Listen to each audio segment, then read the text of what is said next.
Abadde omulabirizi wa Western Kole Bishop Mwesigwa Yona Katonene kyaddaaki awummudde emirimu gye egy'obuweereza oluvannyuma lw'okuweereza emyaka 11. Woofiisi y'omulabirizi ono kati evunaanyizibwa Ssaabalabirizi w'ekkanisa ya Uganda Archbishop Stanley Ntagali okutuusa bwe banaalonda omulabirizi omulala. I have also fought a good fight.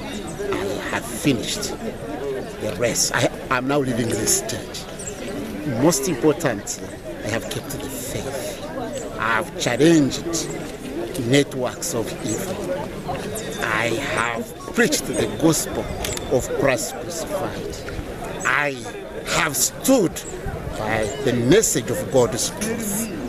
And I'm not ashamed. I feel satisfied. Katonene awummulidde ku myaka 65 ekintu ekisanyudde abakristaayo abamu mu buweereza bwa Western Kole. Okusinziira ku ssentebe wa disitulikiti y'e Shema, Reverend David Kabigumira, Katonene abadde aluddewo okuwummuzibwa nga kino singa kyakolebwa dda. We have not seen his replacement, but the House of Bishops agreed that today,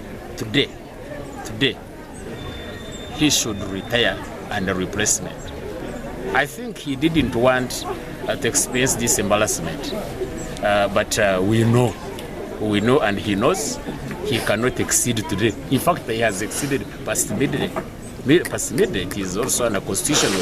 He would not have exceeded past midday.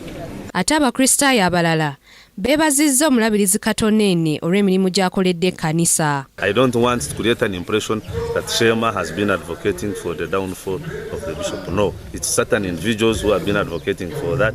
Actually, they had even wanted that the bishop should not serve his term up to the end. And that's why I'm thanking God that we have seen Katonene serve his term up to the end.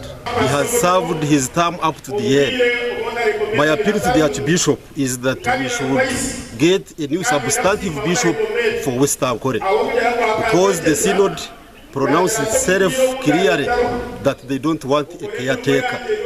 And the bishop is leaving the office without a substantive bishop here. So if this problem is not sorted out, we may get more problems in Western Kole Diocese. Katonene waawummulidde ng'amaze emyaka 11 mu bulabirizi bwa Western Kole, naye ng'ayise mu kusoomoozebwa kungi omuli abakristaayo ba Shema okumulumiriza okwagala okukyusa pulojekiti ya Western Kole University okuva e Shema okugizza e Bushenyi.